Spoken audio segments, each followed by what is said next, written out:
Olá, este é mais um episódio do Geotalk, o seu podcast com um olhar geográfico sobre questões da atualidade. E eu, Eduarda Moreno, estudante da graduação de Geografia pela UFRJ, estou ao lado do meu amigo João Sanches, que é mestrando pelo programa do PPGG aqui da UFRJ também. E hoje nós vamos abordar a imagem como um discurso, que vai ser o tema desse episódio.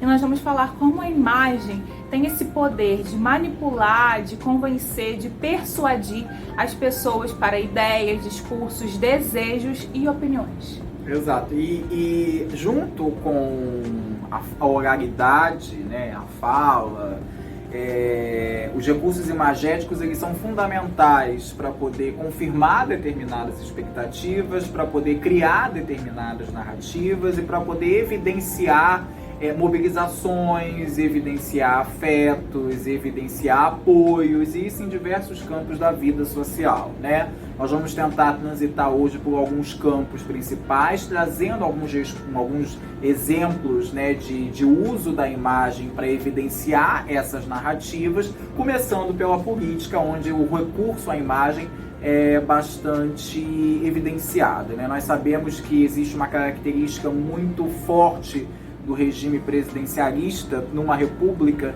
que é a figura centralizada, automizada e forte do presidente da república. O presidente da república, ele carrega um simbolismo muito significativo como o grande líder da nação.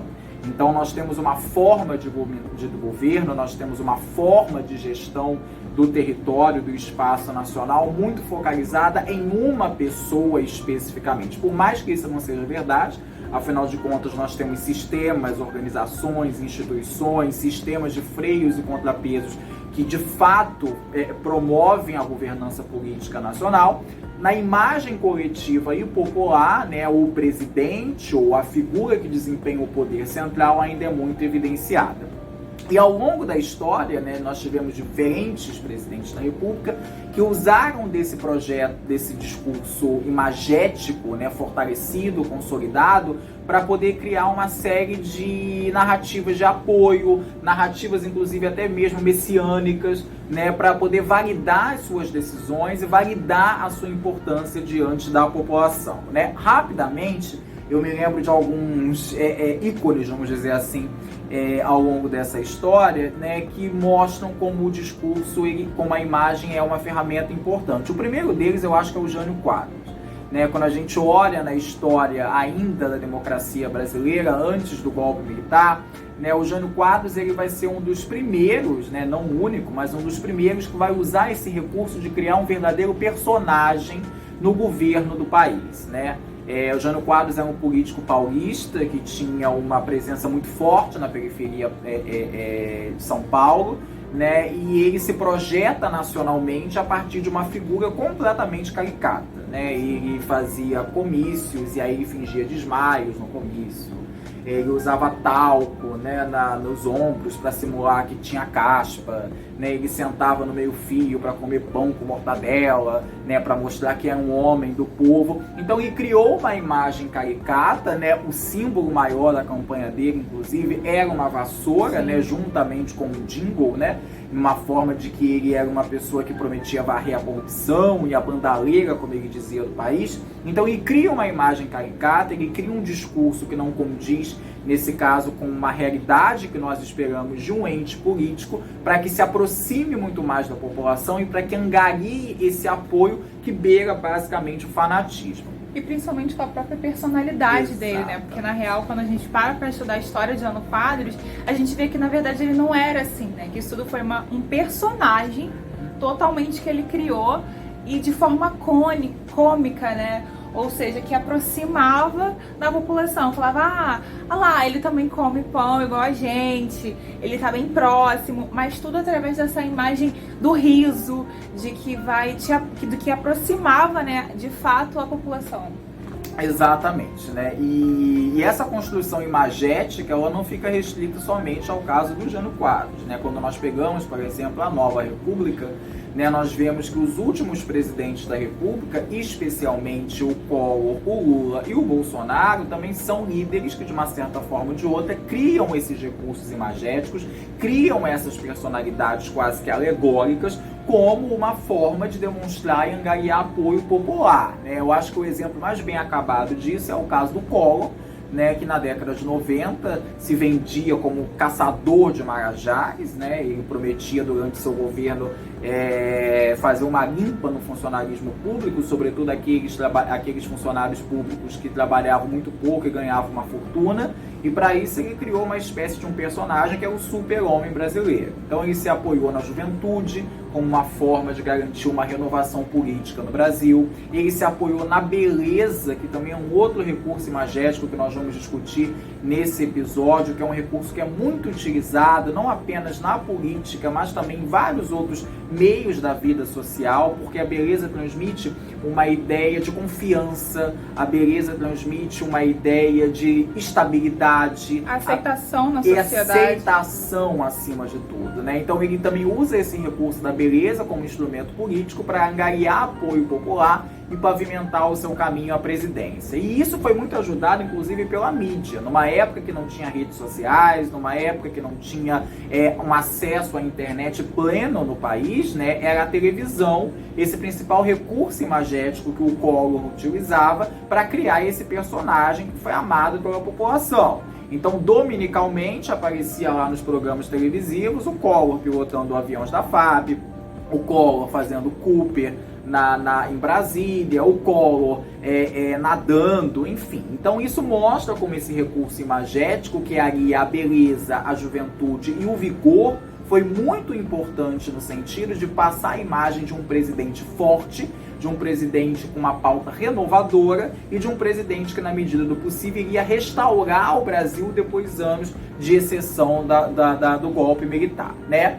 Outros dois personagens também que exibiram a caricatura, né, por conta dessa construção da imagem, e são até mesmo uma antítese um do outro, é o Lula e o Bolsonaro, né? Se nós pegamos, por exemplo, o primeiro governo Lula e toda aquela questão do Lulinha, paz e amor, a criação de um personagem político mais polido, consequentemente mais comedido, mais humilde, que não transmitia uma imagem muito raivosa ou uma imagem muito, digamos assim, combativa, como o Lula sindicalista transmitia, né? Ou como o Lula no início dos seus anos na vida política, lá no início da década de 80 transmitia. Então ele vai se polir para criar essa imagem de um homem que ao mesmo tempo é um homem popular, mas consequentemente é um político que pode ser aceito pelo mercado, pode ser aceito pelas instituições no geral.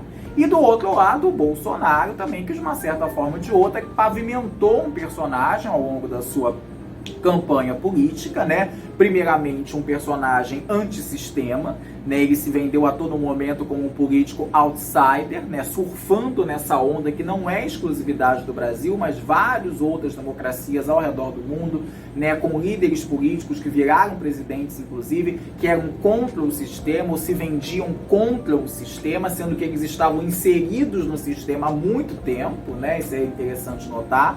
Uma outra imagem que ele evoca, que é uma imagem muito significativa, é a proximidade com o povo, no sentido de que, e isso é até uma coisa muito recorrente nas eleições, que as pessoas sempre comentavam, ele parece muito alguém que eu conheço, né? Um tio, um amigo, algum vizinho, né? Alguma pessoa muito próxima a gente, que tem aquela personalidade dele, né? Histriônica, com sinceridade ao extremo, né, com sarcástica e etc. Então essa imagem também, uma imagem de originalidade, eu acho que é isso que ele vende, né, como no seu perfil como político, também pavimentou muito esse sucesso dele frente às campanhas políticas. Então eu acho que esses exemplos, eles são muito didáticos da forma como a imagem ela é trabalhada, né, para que ela vire um discurso, né, de que o discurso ele não é somente um discurso escrito, o discurso ele não é somente uma coisa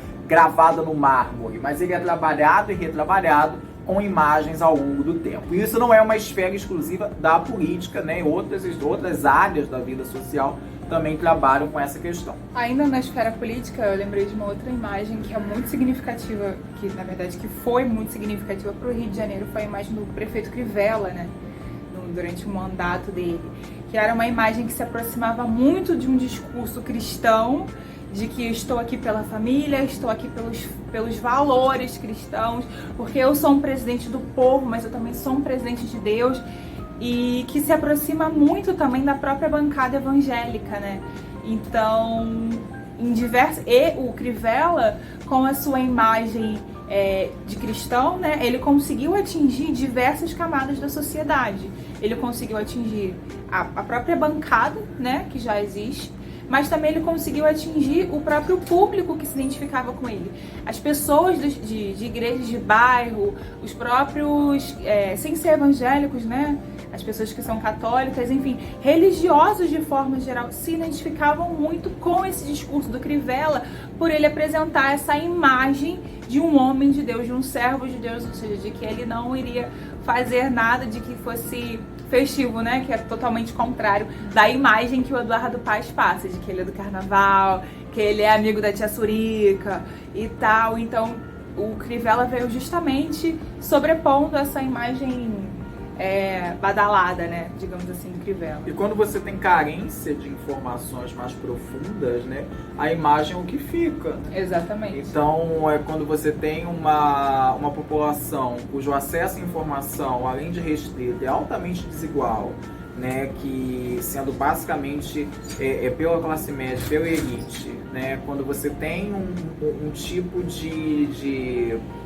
construção de pensamento crítico, etc., também que é bastante limitado, o que sobra é justamente a imagem que é projetada a respeito daquela pessoa, daquela entidade, daquela instituição, etc. Então, por isso que a imagem é essa ferramenta poderosa de construção de discursos, de normalização de ideias, né, e de trazer esse apoio popular massivo de verdade. E não somente na política, mas também na cultura como um todo. Sim, com certeza. E aí, falando um pouquinho sobre a imagem através da cultura, né? Recentemente, acho que nas últimas 2 semanas, se eu não me engano, a gente teve um exemplo muito clássico dessa imagem na cultura, né? Todo mundo conhece a Anitta, que é uma cantora brasileira e que, na verdade, ela tem se aproximado muito de outras nacionalidades da América Latina, né? Ela tem cantado muitas músicas em espanhol, ela tem feito muitos singles, né? Com essa ideia do espanhol, com outros cantores também. E ela também se aproximou muito da língua inglesa, gravou músicas em inglês, enfim, ela expandiu muito o seu teor cultural, né? Digamos assim. E aí, nas últimas semanas, a nossa querida Anitta fez uma gravação, uma entrevista para um jornal, porque ela foi convidada para cantar em um outro país. E aí o jornalista perguntou para ela o que ela sentia, qual era a alegria dela de estar indo cantar em outro país. Ela falou assim: eu me sinto muito bem levando essa energia do Brasil, que a gente só pensa em sexo e em música, enfim, falando do Brasil dessa forma pejorativa.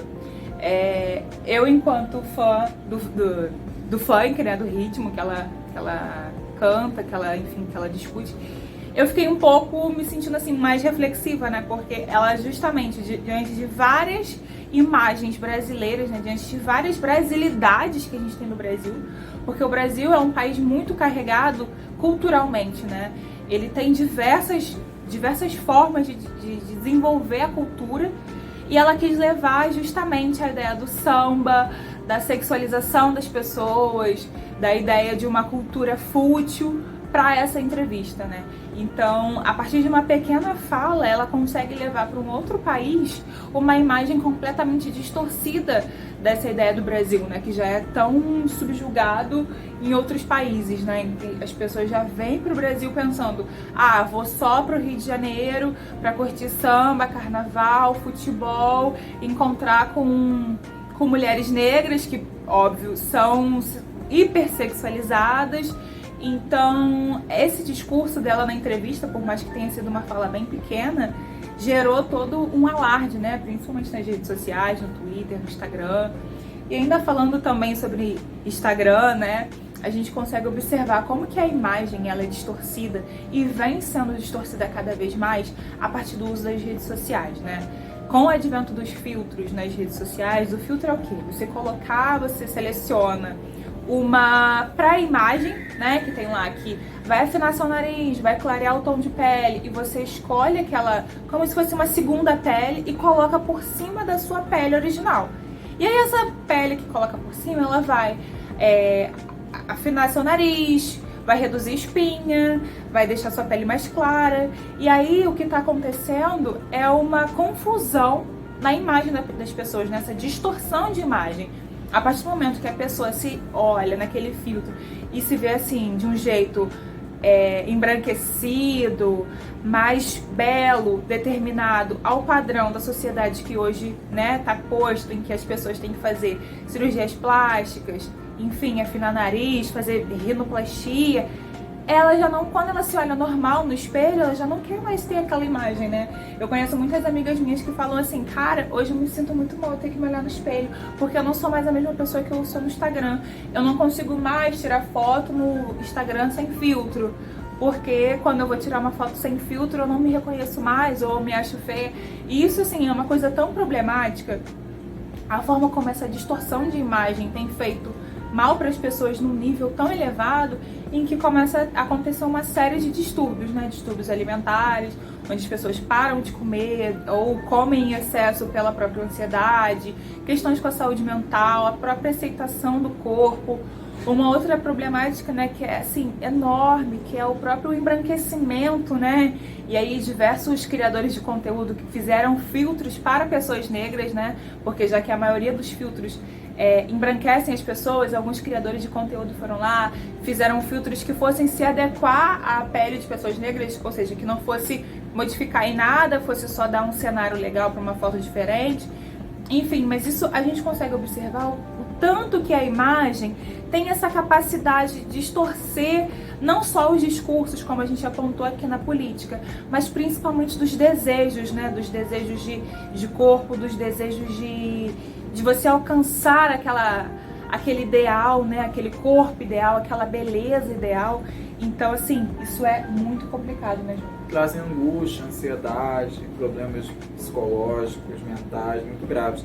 E aí, para finalizar, né, ao longo dessa discussão, quando a gente também fala de imagem, a gente também tem um referencial espacial de imagem muito significativo, né? Sobretudo nas cidades, né? Existe um termo que é muito popular dentro da geografia urbana, que é o chamado Guerra dos Lugares, né? O que seria a Guerra dos Lugares, né? Seria como as cidades e territórios ou regiões eles tentam atrair para si investimentos dos mais variados possíveis em termos de infraestrutura, em termos de alocação de recursos, em termos de instalação de empresas, né, grandes hubs de tecnologia, etc. E essa guerra de lugares é muito focada na questão tecnológica, né? É muito focada na questão imagética, né? Porque é necessário que você crie uma imagem de uma cidade desenvolvida, que você crie uma imagem de uma cidade tecnologicamente desenvolvida, que você crie uma imagem de uma cidade interconectada, né? Então a tendência, né, e cada vez maior, é de que os investimentos de capital internacional que fluem dos países centrais para os países semiperiféricos e periféricos é que você crie uma paisagem urbana que seja igual. Né, se você hoje pegar o skyline, né, o que é o skyline? Skyline é aquela visão que você tem parcial da cidade. Quando você pega o skyline de uma cidade, né, não importa o local onde você esteja, o skyline vai ser muito semelhante. Né? Eu fiz uma experiência quando eu dei um curso no início desse ano sobre isso e eu mostrei diferentes capitais, né, diferentes áreas centrais de capitais de países do continente africano, de países do Oriente Médio, de países do continente americano e de países da Europa, né? Então é uma imagem de Nova York, uma imagem de São Paulo, uma imagem de Cape Town e uma imagem de Dubai, né? E os alunos eles não conseguiram identificar, por exemplo, a localidade dessas imagens, né? Porque a gente vê que grande parte dessa reprodução imagética das cidades ela vem se tornando um padrão. Prédios muito altos, prédios envidraçados, centros muito adensados, né? A presença de grandes corporações e empresas uma próxima à outra. Então nós vemos também que as imagens elas vão padronizando cada vez mais o espaço, numa tentativa de você tornar o espaço racional do ponto de vista econômico e comercial. Então tudo é imagem, na verdade, né? Nós somos cada vez mais, e com as redes sociais, né, e com todo esse advento da tecnologia, nós somos bombardeados diariamente com imagens, né? E muitas das vezes essas imagens elas provocam o nosso olhar a olhar determinados elementos e a ignorar outros elementos completamente. Acho que a rede social, o Instagram sobretudo, é uma coisa muito interessante, né? Sim. Porque é justamente um local de compartilhamento de imagens, mas que tipo de imagens são compartilhadas lá, que tipo de imagem nós consumimos e como essas imagens direcionam o nosso senso crítico, o nosso olhar sobre o mundo. Isso é muito interessante, né? E principalmente quais lugares estão sendo transmitidos através dessas imagens, né? E um pouquinho mais da geografia, né, que a gente pode trazer aqui, é essa estética do espaço que é passada a todo momento, que ela ressalta ainda mais essa desigualdade social, né? Para deixar bem claro mesmo, a estética da Zona Sul da cidade do Rio de Janeiro, por exemplo, é uma estética mais clean, é uma estética que tem árvores no entorno das ruas, tem a própria praia, né? A região ali da praia. É uma estética que é passada de um bairro tranquilo, de prazer, de você morar ali. Enquanto isso, nos bairros do subúrbio, na Zona Oeste, na Baixada Fluminense, a estética que é passada, né, do local é uma estética do caos. De lixo no chão, de gente indo trabalhar, do próprio movimento pendular dessas pessoas que saem para ir trabalhar no centro, como o João falou, né? E também nesses lugares da Zona Sul, enfim.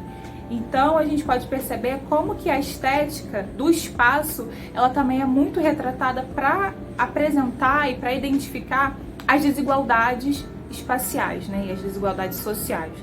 Enquanto que um lugar é muito bonito, muito belo, outro é muito feio, com a estética do caos, desorganizado, com lixo, poluído. Isso também é uma grande questão. Enquanto você falava, me veio uma coisa também, que é a própria atividade turística, né? Você veja que grande parte das atividades turísticas hoje, sobretudo locais específicos, eles são movidos a essas imagens projetadas pelo Instagram. Muitas pessoas, inclusive, quando viajam para determinados locais, elas querem reproduzir e conhecer fotos que elas muitas das vezes viram pelo Instagram. Então isso é uma coisa surreal, né? Como cada vez a imagem ela se torna primeiro um elemento de comunicação básica, né, cada vez mais banalizado, e nós vamos começando a banalizar as imagens, né? Se antes, no século XIX, até mais ou menos meados do século XX, a fotografia era uma arte, né, restrita a muito poucos e que tinha uma missão de passar uma imagem, ou de passar uma informação, ou de passar um discurso, hoje existe meio que uma banalização dessa ideia da imagem, onde tudo pode ser fotografado, tudo pode ser reproduzido e tudo pode se tornar imagético, né, tanto para o bem quanto para o mal. Então isso é uma coisa também que são para episódios futuros, para a gente poder discutir como a imagem está presente em todos os lugares e como ela molda o nosso olhar, como ela molda a nossa forma de ver a sociedade e, acima de tudo, como ela vem se banalizando. Tudo hoje é motivo de se tornar imagem